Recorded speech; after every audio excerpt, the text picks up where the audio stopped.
अरे लेकिन खाने का प्रबंध तो हम करने वाले थे। मैं समझा नहीं।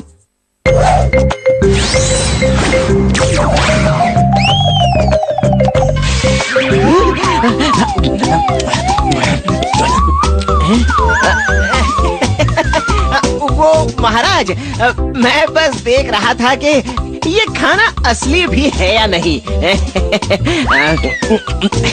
मैंने जांच लिया है। ये सब क्या है महाराज? मैं कुछ समझा नहीं। हमारी तरफ से एक भेंट, और सिर्फ इतना ही नहीं।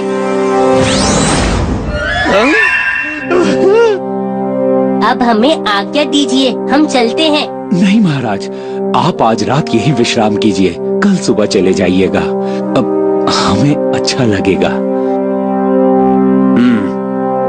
ठीक है।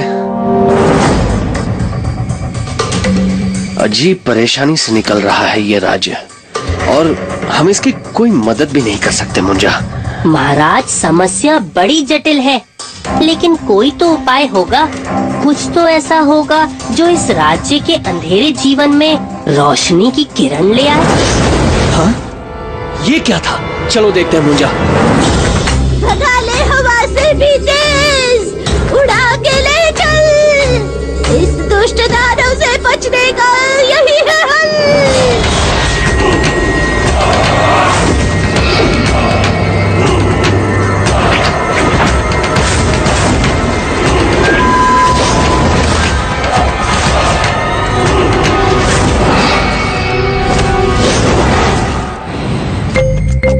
आप यहीं रुकिए, मैं जरा इसकी खबर लेकर आता हूँ। कौन है जिसने मेरे शिकार को मुझसे छीना है? वैसे तो मेरे बहुत नाम हैं, लेकिन पहले ये बताओ, ये कोई वक्त है इतना हल्ला करने का? लोग सो रहे हैं भाई, अब जाओ, तुम भी जाकर सो जाओ अपने बिल में। मुंजा, इसी के हथियार को इसी के खिलाफ इस्तेमाल करना होगा, वरना ये यहीं इस बंजर जमीन में हमारी समाधि बना देगा।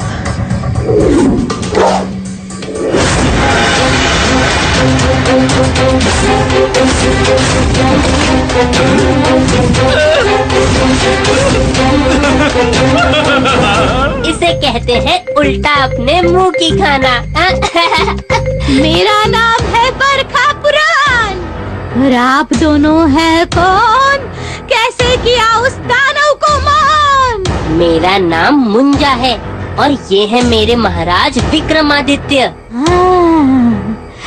मैंने सुना है आपका नाम, आपकी वीरता का हम करते हैं सम्मान। ये तोहफा मेरी कृतज्ञता का है प्रमाण, क्योंकि आप दोनों ने बचाए हैं मेरे प्राण।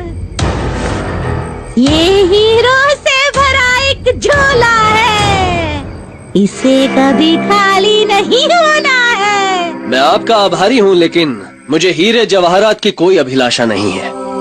हाँ, अगर आप सच में कुछ देना चाहती हैं, तो कोई ऐसा झोला दीजिए जिसमें से हीरों की जगह अनाज निकाला जा सके, ताकि इस राज्य के लोग कभी भूखे ना रहे। आप केवल वीर नहीं राजा महान, राज्य धर्म के भी आप करते हैं सम्मान। पर मेरे पास नहीं आपकी समस्या का समाधान। काली पहाड़ी के जंगल के सबसे बड़े वृक्ष पर एक तांत्रिक लटका मिलेगा, उसके पास अन्नपूर्णा का झोला रहेगा। लेकिन वो हमें वो झोला क्यों देगा? अन्नपूर्णा के झोले के बदले वो हीरे ले लेगा, मगर संभल कर जरा, वो धोखा जरूर देगा। हम संभाल कर ही जाएंगे। लेकिन बस उस जंगल में ही करती है उसकी शक्तियाँ काम, उसके बाहर है वो बिल्कुल नाकाम। अब चलने की तैयारी करो मुंजा।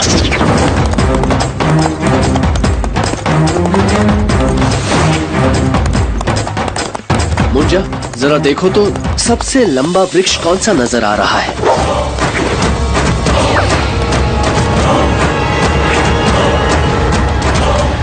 महाराज, ये जंगल तो एक भूल भुलैया है और बिल्कुल इसके बीचों बीच है वो सबसे बड़ा वृक्ष। मुंजा, तुम ऊपर से देखो और मुझे बताते रहो।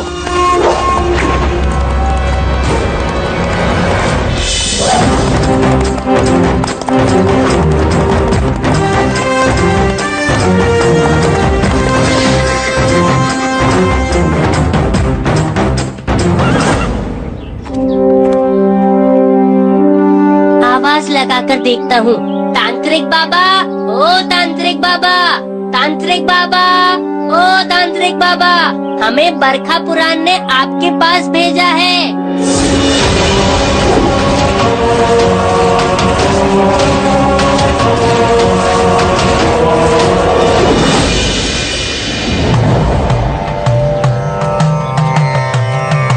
कौन हो तुम? क्यों आए हो यहाँ मेरी तपस्या भंग करने? भंग करने नहीं, हम तो आपसे मदद मांगने आए हैं। मदद करने आए हैं, आपकी तपस्या का फल देने आए हैं। क्या लाए हो? कुछ ऐसा जिसकी तुम्हें सालों से तलाश है, लेकिन उसके लिए तुम्हें एक छोटी सी कीमत चुकानी होगी। मेरा नाम है तांत्रिक विष पौधा। मैं नहीं करता कोई घाटे का सौदा। अरे वाह, आप भी कविता कह सकते हो। वक्त बातों में मत करो बर्बाद। ये बताओ कि क्या लाए हो सौगात? हीरे जवाहरात वाला झोला। तुम ये झोला ले लो और माँ अन्नपूर्णा का झोला हमें दे दो। बस इतनी सी बात। तो एक हाथ दो और एक हाथ लो, फिर अपने अपने रास्ते चलो। ये तो बहुत सरलता से मान गया, लेकिन इसकी बहन ने तो कहा था कि ये चालाक है। मुंजा, सतर्क रहो, चालाकी कभी भी हो सकती है। जाओ, ये झोला उसे दे आओ और वो झोला ले आओ। जाओ।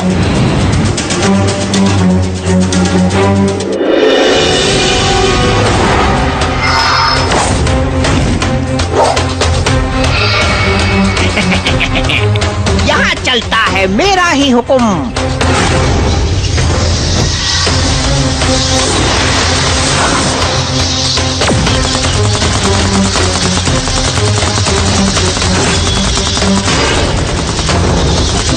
मुंजा, इन पक्षियों से ज्यादा देर तक लड़ने में अकलमंदी नहीं है। यहाँ से धीरे धीरे निकलना होगा, क्योंकि इस तांत्रिक की शक्तियाँ इस जंगल के बाहर नाकाम हो जाएंगी। चलो। जो हुकुम महाराज। पीछा करो, बच के ना निकलने पाए।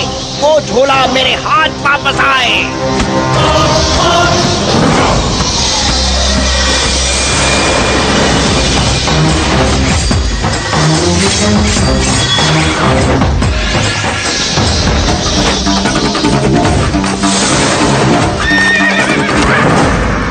मुंजा, अब यहाँ से आगे कैसे चलें? मेरे पीछे आइए महाराज।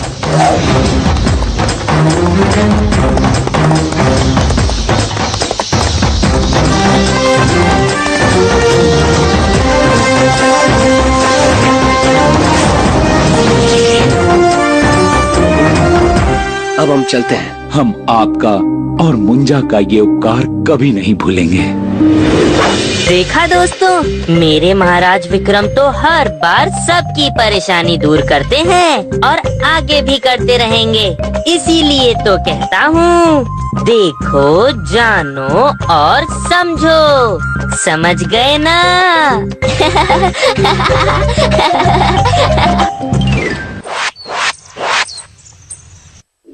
पता है दोस्तों, हमारे महाराज विक्रमादित्य को परमवीर योद्धा क्यों कहा जाता है? क्योंकि वो हर कठिनाई का डट कर सामना करते हैं।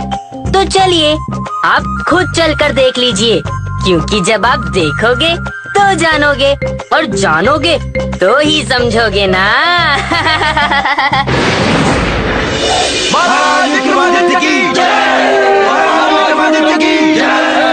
हमारे राज्य ने इस वर्ष काफी तरक्की की है, इसलिए हम अपने सभी मंत्रियों को उनके किए गए काम के लिए पुरस्कार देना चाहते हैं।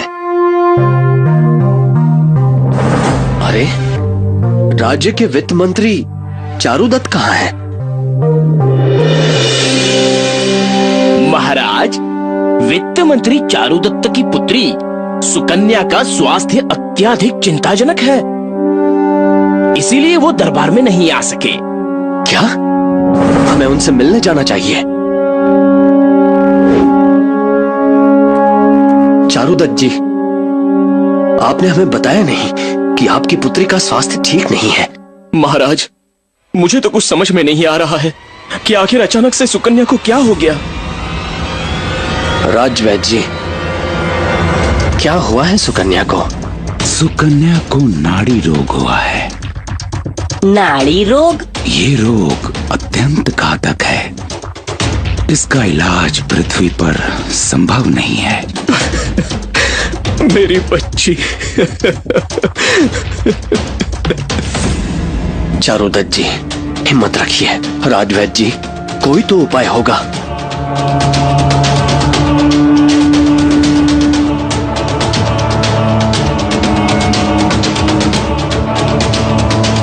इसका केवल एक ही इलाज है, चंद्र पुष्प से निकला हुआ अमृत।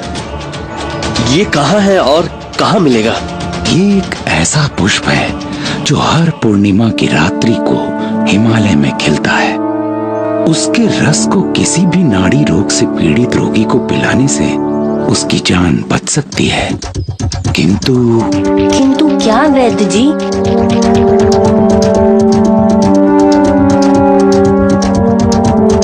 मुंजा, आज अमावस्या है और पूर्णिमा आने में अभी 15 रात्रि बाकी हैं। हमें आज रात्रि को ही कुछ करना होगा। महाराज, आपको विश्वास है कि चंद्रदेव हमारी सहायता करेंगे? हमें पूरा विश्वास है कि चंद्रदेव अपने प्रकाश को आज रात ही उस पुष्प पर बिखेरेंगे ताकि उसमें से अमृत निकल सके।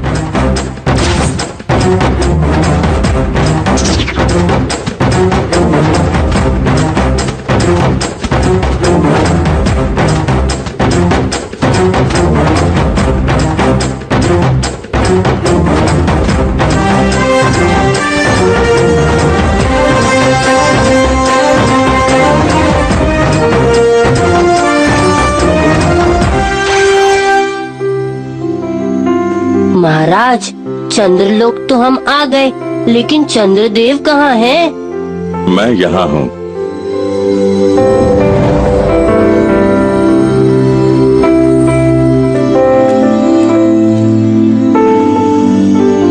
महाराज विक्रम, कहिए कैसे आगमन हुआ आपका चंद्रलोक में? चंद्रदेव, हमें आपकी सहायता चाहिए। हमारे वित्त मंत्री की बेटी को नाड़ी रोग हो गया है और वो चंद्र पुष्प के रस से ही ठीक हो सकता है। ये असंभव है। हम प्रकृति के नियमों के विरुद्ध नहीं जा सकते। आज अमावस्या है। अब आप जाइए, हमें इंद्रदेव की सभा में जाना है। चंद्रदेव, किसी का जीवन बचाने के लिए नियम तोड़ा जा सकता है, किंतु हम ऐसा नहीं करेंगे। तब हमें आपका अपहरण करना होगा। हमें क्षमा कीजिएगा चंद्रदेव।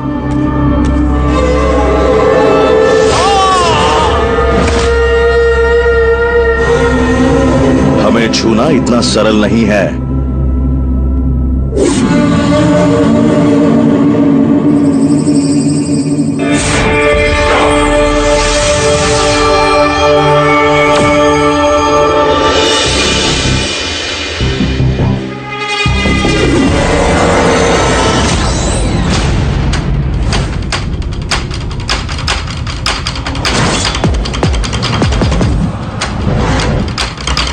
नहीं महाराज, इन्हें मारने पर चंद्रदेव का अपमान होगा।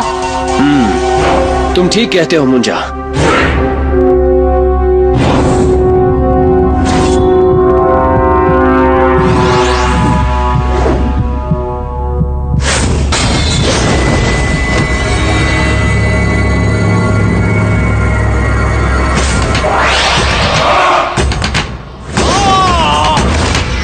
महाराज, आप ठीक तो है ना? विक्रम, अब भी समय है, लौट जाओ। आज मैं आपको बिना साथ लिए नहीं जाऊंगा।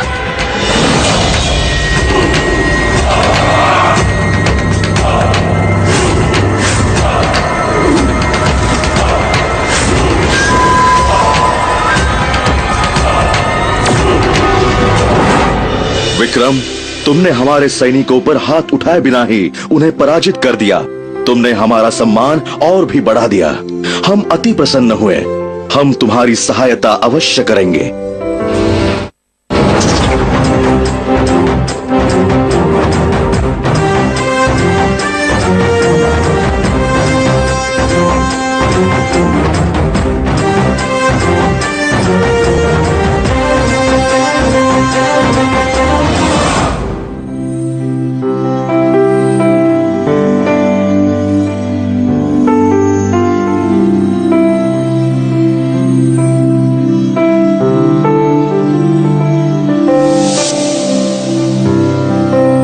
महाराज वो देखिए, चंद्र पुष्प।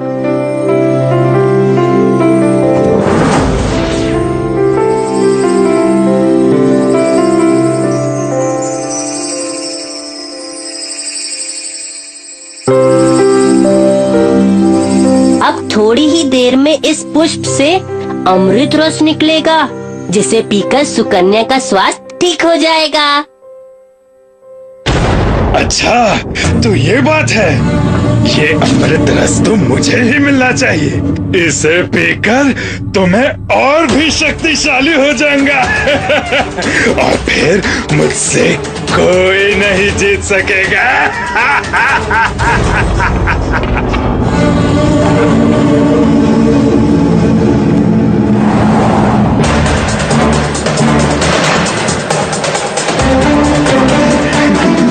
जल्दी जल्दी से खिल जा पुष्पराज। मैं बेचैन हूँ तेरा रस पीने को। अरे ये कौन है? ये तो कोई राक्षस है। इसे रोकना होगा महाराज। सावधान, तुम जो कोई भी हो, इस पुष्प से दूर रहो। अरे वाह, बड़े आए मुझे दूर करने वाले। मैं तो इस पुष्प का अमृत रस चख कर ही रहूंगा।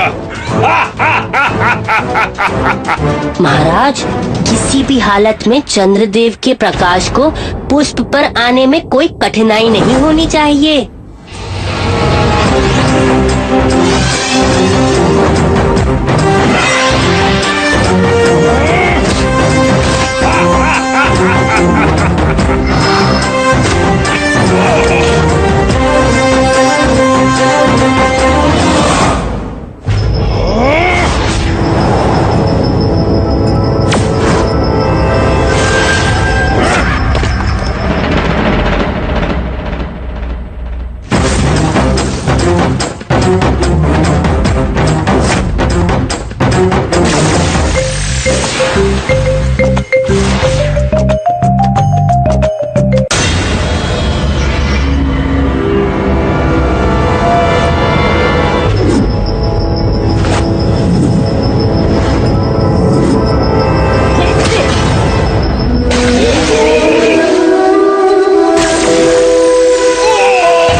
मुंजा, शांत हो जाओ।